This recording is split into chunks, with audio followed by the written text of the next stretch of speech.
여러분 가정에 복이 가득하시길 바랍니다.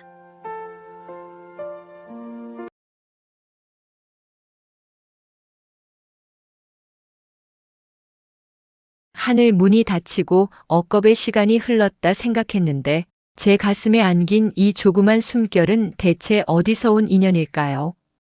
여러분 혹시 믿으시겠어요? 아무도 찾지 않는 깊은 지리산 자락, 설이 내린 바위 틈에서 우렁찬 울음소리 대신 고요하게 세상을 응시하던 그 아이를요.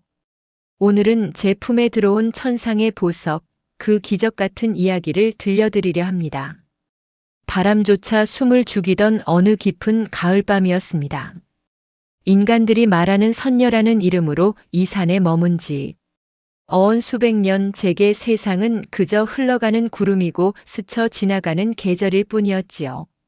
하지만 그날은 달랐습니다. 평소보다 유난히 밝던 달빛이 계곡 물줄기를 따라 한 곳을 집요하게 비추고 있었거든요. 마치 하늘이 저에게 무언가를 보여주려는 듯한 느낌이었습니다. 제 발길은 저도 모르게 그 빛을 따라갔습니다. 500년 넘게 이 산에 살면서도 가본 적 없던 깊은 계곡이었습니다.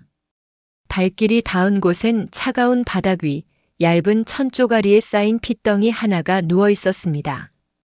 보통의 아이라면 자지러지게 울어대며 제 존재를 알렸을 텐데 그 아기는 달랐어요. 검은 밤하늘을 통째로 박아 넣은 듯한 눈동자로 나뭇잎 사이의 달을 가만히 바라보고 있었죠. 아이와 눈이 마주친 순간 저는 온몸에 전율이 흘렀습니다. 그 작은 눈동자 속에는 수천 년의 지혜가 담겨 있는 듯 했고 동시에 세상 모든 슬픔을 알고 있는 듯한 깊이가 있었습니다. 저는 직감했습니다. 이 아이는 이 땅의 인연이 아니거나 혹은 이 땅을 바꿀 운명을 타고났다는 것을요. 제 손이 떨렸습니다. 500년을 홀로 살며 단 한 번도 떨어본 적 없는 이 손이 말입니다. 아기를 안아들자 얼음장 같던 아이의 몸에서 기이할 정도의 온기가 뿜어져 나왔습니다. 그것은 마치 한겨울 아궁이에 지핀 불처럼 따뜻하면서도 여름날 시원한 샘물처럼 청량했습니다. 모순된 두 기운이 완벽한 조화를 이루고 있었죠. 저는 급히 아이를 품에 안고 제 암자로 돌아왔습니다. 집으로 돌아와 낡은 아랫목에 아이를 뉘었을 때 저는 또 한 번 경악했습니다.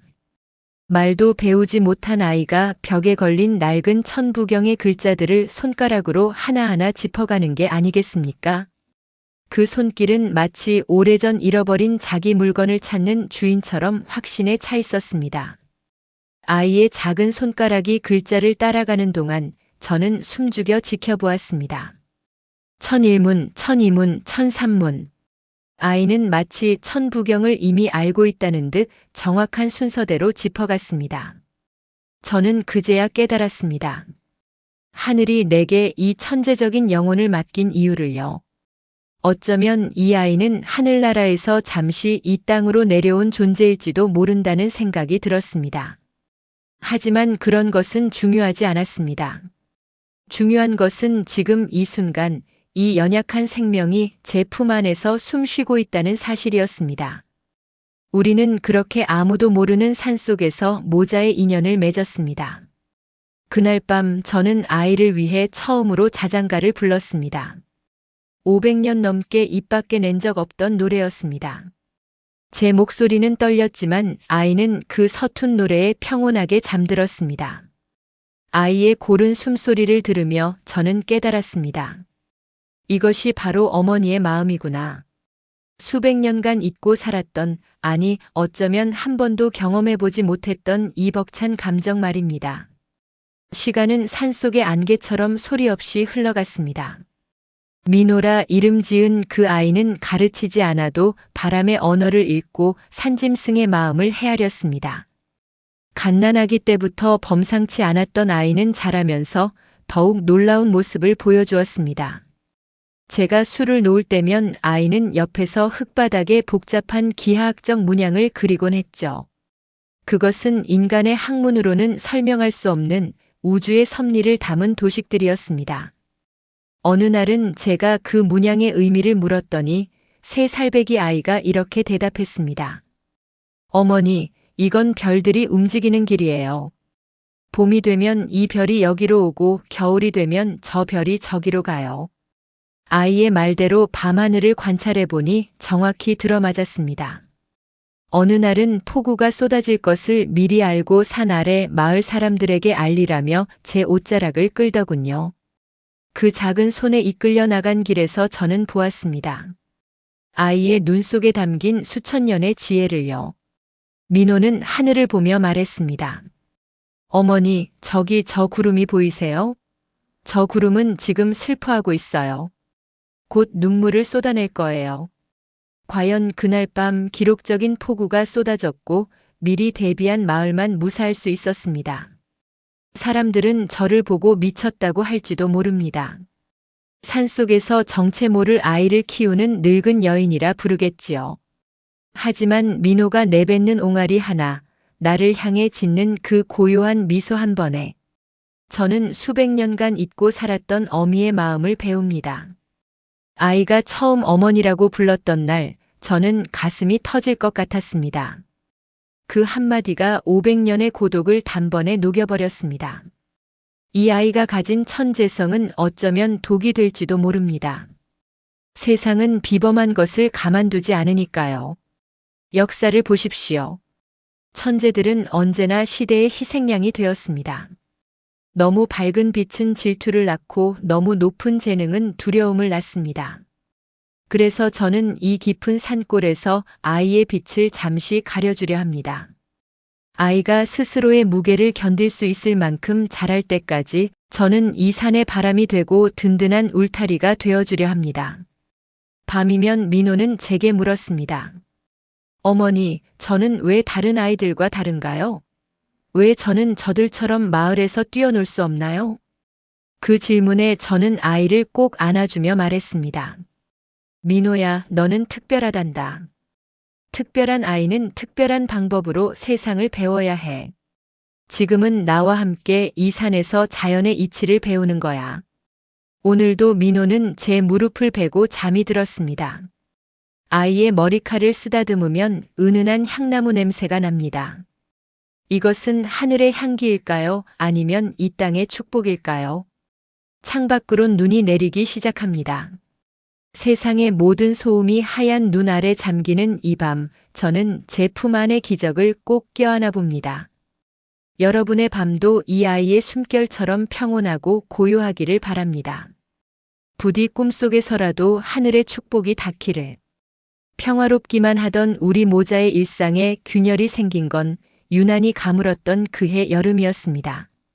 마을 사람들은 타들어가는 논바닥을 보며 하늘을 원망했고 결국 영험하다는 소문이 자자한 우리 집 앞마당까지 발길을 들이기 시작했지요. 민호는 이제 겨우 아장아장 걸음마를 뗐을 뿐인데 아이의 눈은 이미 마을 사람들의 근심을 꿰뚫어 보고 있었습니다. 제가 잠시 약초를 캐러 산을 오간 사이 아이는 마당에 찾아와 울먹이던 이장댁 노인에게 작은 손가락으로 서쪽 계곡의 마른 바위 틈을 가리켰다고 합니다. 돌아온 저는 그 광경을 보고 가슴이 철렁했습니다. 아이가 세상의 모습을 드러낸 것입니다. 하지만 이미 늦었습니다. 노인은 민호가 가리킨 곳으로 향했고 그날 오후 거짓말처럼 그 바위 밑에서 맑은 샘물이 터져 나왔습니다. 사람들은 기적이라며 환호했지만 저는 가슴이 철렁 내려앉았습니다. 아이의 비범함이 세상의 입에 오르내리는 것만큼 두려운 일은 없으니까요. 제 예감은 틀리지 않았습니다. 아니나 다를까 다음 날부터 산속 선녀님이 신동을 키운다는 소문이 아랫마을을 넘어 읍내까지 퍼졌습니다. 저는 민호를 방 안 깊숙이 숨겼습니다. 하지만 아이는 두려워하는 저를 보며 오히려 제 손등을 토닥였습니다. 어머니, 괜찮아요. 저들은 그저 목이 마를 뿐이에요. 갓 돌을 넘긴 아이의 입에서 나온 말이라고는 믿기지 않는 깊고 아련한 목소리였습니다. 그 순간 저는 깨달았습니다. 이 아이는 이미 어른보다 더 깊은 통찰을 가지고 있다는 것을요. 밤낮으로 찾아오는 사람들로 우리의 평화는 깨졌습니다. 어떤 이는 아픈 가족을 치료해달라 했고 어떤 이는 앞날을 예언해달라 했습니다. 심지어 어떤 이는 아이를 자기 제자로 삼겠다며 큰 돈을 들이밀기도 했습니다. 저는 모든 일을 거절했지만 소문은 점점 더 커져만 갔습니다. 어느 날 밤 기어코 사달이 나고 말았습니다. 아이의 천재성을 이용해 돈을 벌어보겠다는 욕심 많은 사내가 몰래 담장을 넘은 것이지요. 그 사내가 잠든 민호를 보자기에 쌓아안으려던 찰나 방 안에는 기이한 빛이 소용돌이쳤습니다. 아이가 주문을 외운 것도 소리를 지른 것도 아니었습니다. 그저 민호가 눈을 뜨고 그 사내를 가만히 응시하자 사내는 마치 거대한 벽에 부딪힌 듯 뒤로 나동그라졌습니다. 놀라 달려온 저에게 민호는 무심하게 말했습니다. 어머니, 이 사람은 마음의 병이 깊어 길을 잃었네요. 제가 그의 마음속 어둠을 보여줬더니 스스로 놀라 넘어진 거예요. 저는 아이를 품에 꼭 안고 눈물을 흘렸습니다. 이 아이의 비범함은 누군가에게는 구원이었지만 우리에게는 이별을 재촉하는 신호탄이었으니까요. 그날 밤 저는 밤새 잠을 이루지 못했습니다. 이대로라면 아이는 평생 사람들의 호기심과 욕망의 대상이 될 것입니다. 아이가 스스로의 삶을 선택할 기회조차 갖지 못한 채 세상의 기대와 부담에 짓눌려 살아가게 될 것입니다. 저는 그것을 원하지 않았습니다. 결국 저는 결심했습니다. 세상의 호기심이 아이를 삼키기 전에 더 깊은 숲, 구름도 닿지 않는 꼭대기로 거처를 옮기기로요. 새벽녘 짐을 꾸리는 제 뒷모습을 보며 민호는 자신이 흙바닥에 그렸던 기하학적인 문양들을 조용히 지우고 있었습니다. 어머니, 제가 너무 빨리 자라서 미안해요. 제가 그냥 평범한 아이였다면 어머니가 이렇게 힘들지 않으셨을 텐데요. 아이는 제 마음을 다 안다는 듯 슬픈 미소를 지었습니다. 천재적인 두뇌를 가졌으나 어미의 불안함까지 먼저 읽어버린 아이. 저는 아이를 꼭 안아주며 말했습니다. 아니란다, 민호야. 너는 어머니에게 세상에서 가장 큰 선물이야. 우리는 그저 조용히 살고 싶을 뿐이란다. 우리는 달빛을 등지고 더 높은 곳으로 향했습니다. 새벽 안개가 우리를 감싸 안으며 세상으로부터 우리를 지워주었지요.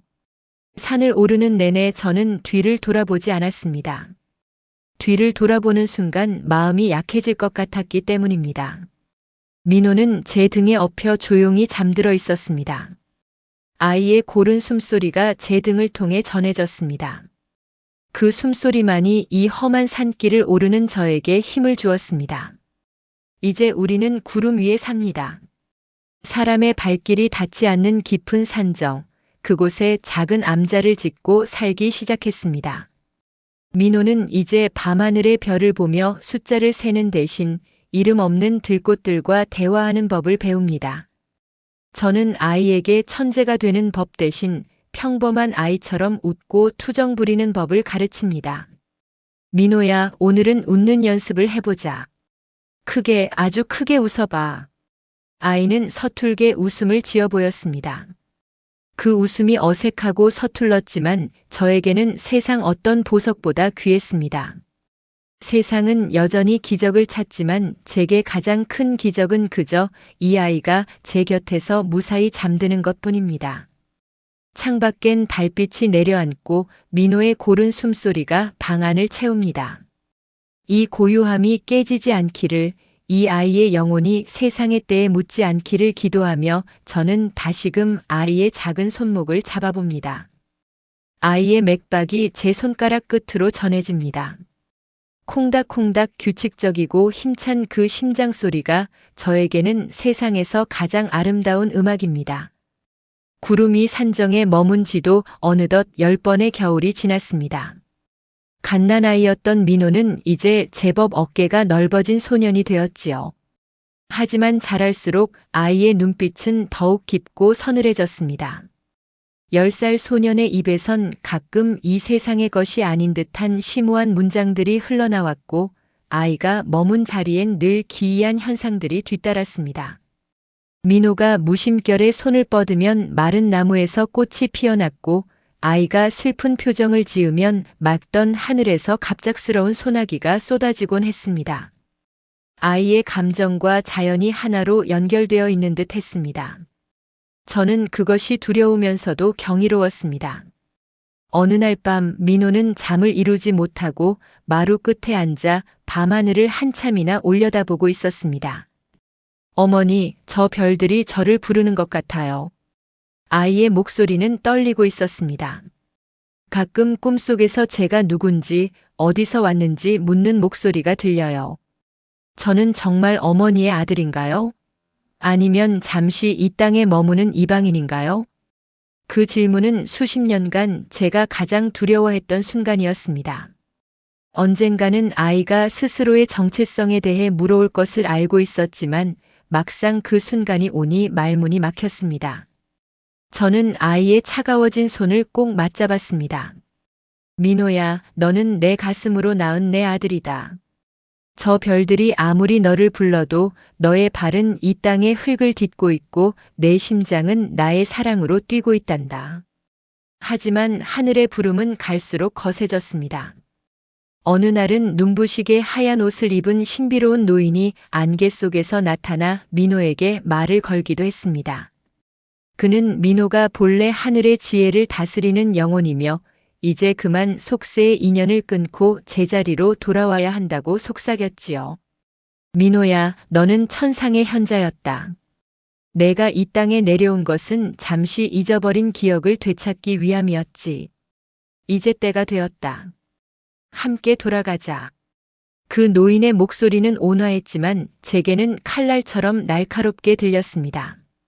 그 광경을 지켜보는 제 가슴은 난도질당하는 듯 아팠습니다. 이 아이를 보내주어야 하는 걸까요? 천재적인 재능을 펼치려면 인간의 품이 아닌 하늘의 궁전이 어울리는 걸까요? 저는 밤새 고민했습니다. 제 욕심 때문에 아이의 본래 자리를 빼앗는 것은 아닐까 하는 죄책감과 아이를 보낼 수 없다는 절박함 사이에서 갈등했습니다. 민호 역시 갈등했습니다. 자신을 부르는 거대한 우주의 섭리와 자신을 위해 평생을 헌신한 늙은 선녀 어머니 사이에서 소년의 마음은 소용돌이쳤습니다. 며칠을 알아놓은 민호는 땀을 흘리며 잠꼬대를 했습니다. 가기 싫어요. 어머니 곁에 있을래요. 그 가냘픈 외침에 저는 밤새 아이를 안고 기도했습니다. 내가 가진 모든 신성한 기운을 다 써서라도 내 영생을 바쳐서라도 이 아이를 평범한 인간으로 살게 해달라고요. 결국 민호는 스스로 선택했습니다. 아이는 자신을 부르던 하늘의 문이 가장 밝게 열리던 밤, 그 빛을 향해 고개를 젓고는 제 품으로 파고들었습니다.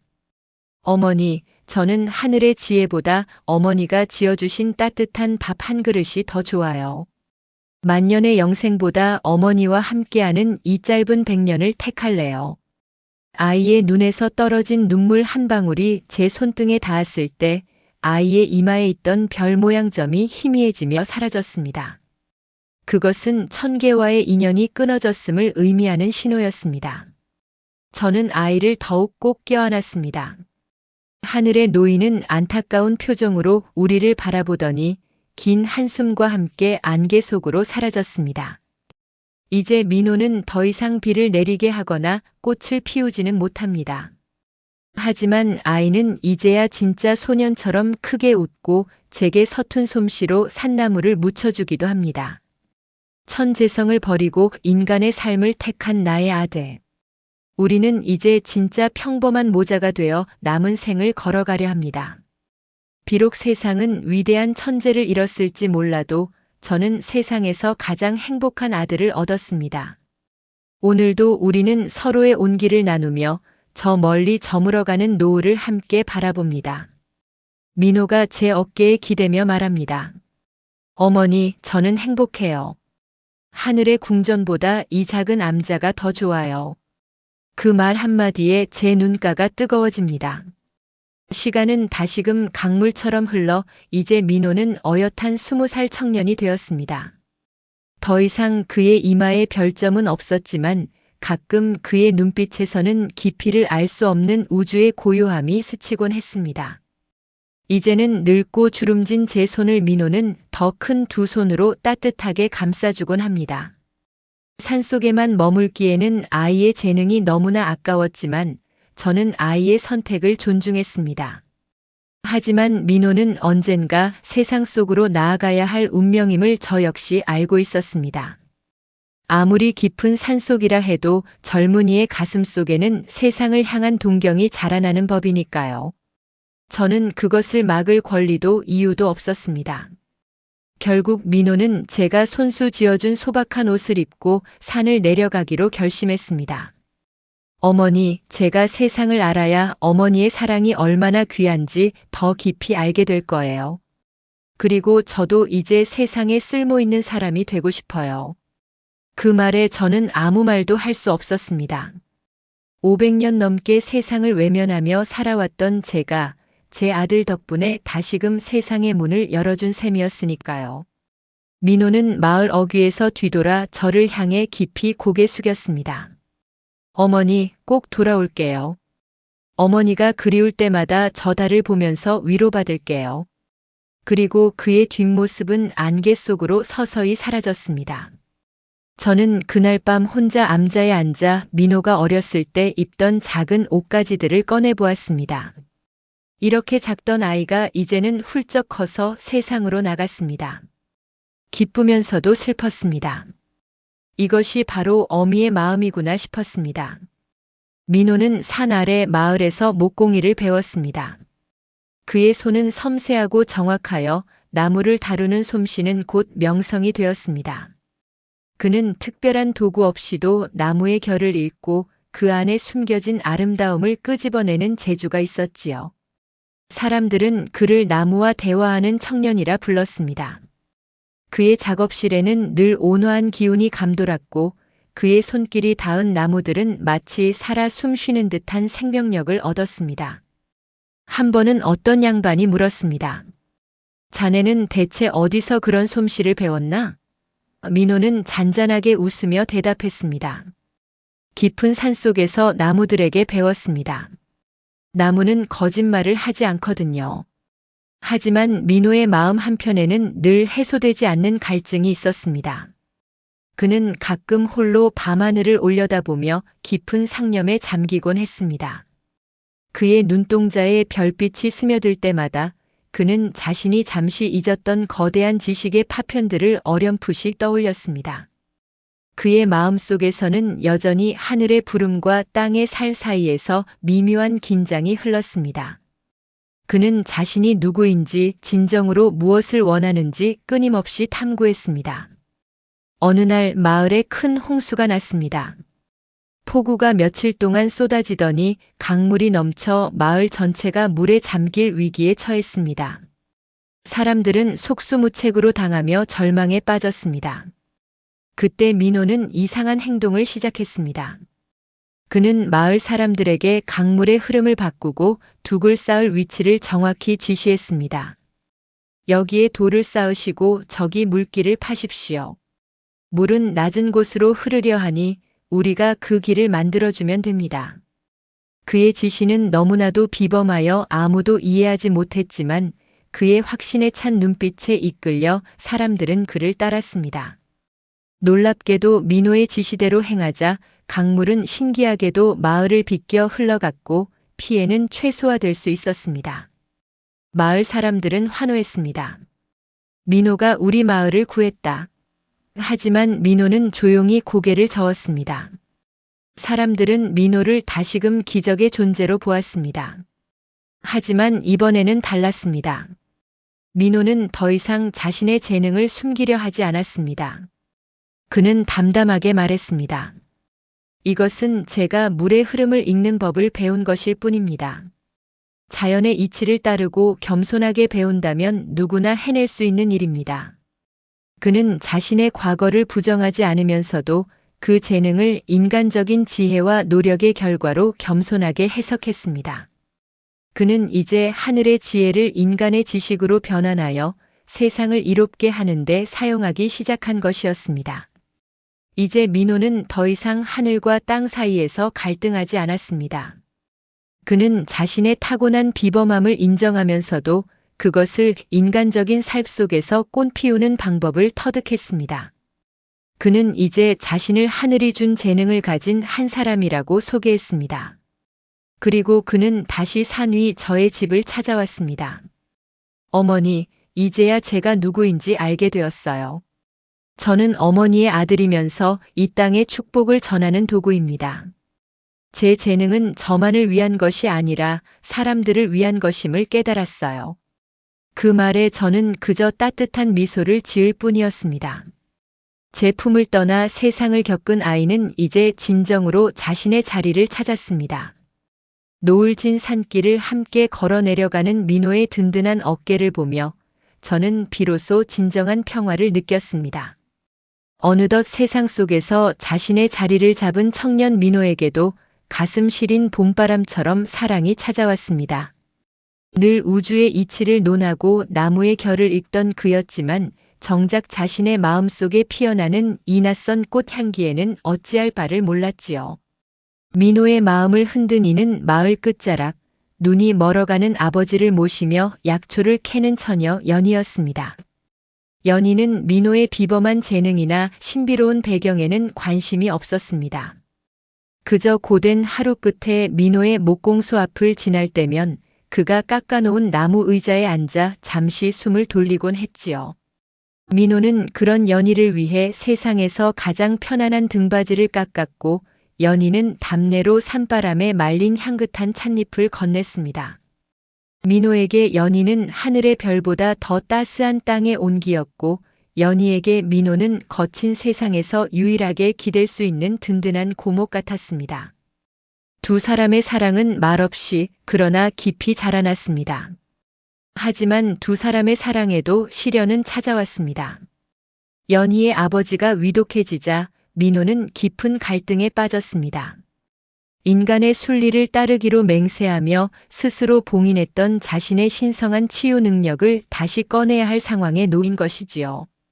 한 번 능력을 쓰면 다시 하늘의 추적을 받게 될지도 모른다는 두려움, 그리고 사랑하는 여인의 슬픔을 두고 볼 수 없는 절박함 사이에서 민호는 밤을 지새웠습니다. 그는 저를 찾아와 물었습니다. 어머니, 제가 지켜야 할 것은 약속인가요? 아니면 사랑하는 사람인가요? 저는 민호의 손을 잡고 말했습니다. 민호야, 하늘이 내게 준 재능은 숨기라고 준 것이 아니란다. 다만 그것을 어떻게 쓰느냐가 중요한 거지. 내 마음이 이끄는 대로 하거라. 결국 민호는 연희를 위해 다시금 금기된 손을 뻗었습니다. 하지만 과거처럼 화려한 기적이 아니었습니다.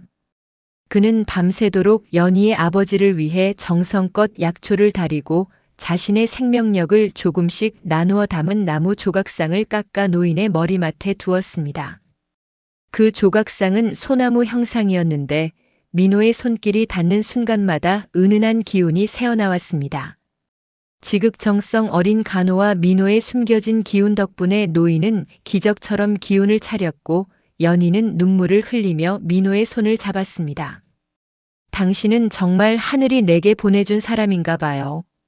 그 말에 민호는 비로소 깨달았습니다. 진정한 기적은 신비한 도술이 아니라 누군가를 위해 자신을 기꺼이 내어주는 사랑 그 자체라는 것을요. 두 사람은 산골 선녀 어머니의 축복 속에 소박한 혼례를 올렸습니다. 저는 민호와 연희를 위해 손수 혼례복을 지었습니다. 한 땀 한 땀 바느질하며 저는 생각했습니다. 이제 제 아들도 제 곁을 떠나 자신만의 가정을 꾸리는구나.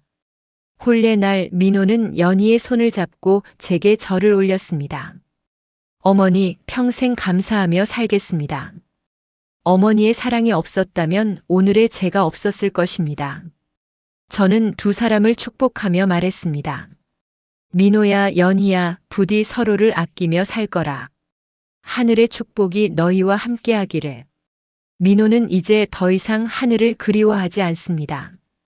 자신의 옆에서 환하게 웃는 연희와 그들을 자애롭게 바라보는 어머니가 있는 이 땅이 바로 그가 꿈꾸던 천국이었으니까요. 세월이 흘러 민호와 연희 사이에는 아이가 태어났습니다. 그 아이를 처음 안았을 때 민호는 눈물을 흘렸습니다. 어머니, 이제야 어머니의 마음을 알 것 같아요. 이렇게 작고 연약한 생명을 지켜야 한다는 것이 얼마나 큰 책임이자 축복인지요. 저는 손주를 안아보며 미소 지었습니다. 이 아이의 눈에는 민호처럼 별빛이 담겨 있지 않았습니다. 그저 평범한 아기의 눈동자였습니다. 그것이 저는 더욱 기뻤습니다. 이 아이는 할아버지처럼 하늘과 땅 사이에서 갈등하지 않고 온전히 인간으로 살아갈 수 있을 테니까요. 이제 저는 나이가 많이 들었습니다. 500년을 젊음으로 살았던 제가 민호를 키우며 비로소 늙음을 받아들이게 되었습니다. 주름이 깊어지고 머리가 하얗게 새어가지만 저는 행복합니다.